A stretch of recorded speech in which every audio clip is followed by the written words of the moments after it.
त्यही त यो 200 रुपियाँ एउटा तार जोडेको 200 रुपियाँ ठिकै छ केही छैन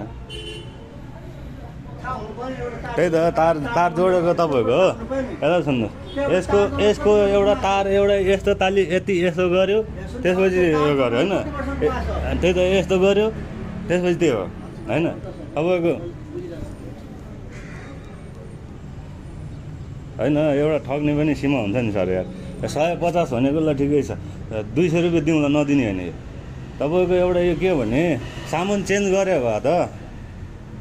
मैले 200 रुपियाँ होइन 500 रुपियाँ दिन्थेँ होइन सामान यता यस्तो हो क्या सर तपाईँले केही गरेको पनि छैन ल ठिकै छ एउटा यो प्लग खोल्यो होइन प्लग खोल्यो त्यसपछि आएर त्यहाँनिर प्लग खोल्यो यहाँ आएर चाहिँ यो अलिकति यस्तो गर्ने बित्तिकै स्टार्ट भयो होइन तपाईँले नदिने भन्ने कुरो होइन त्यो बुझ्नुभयो नि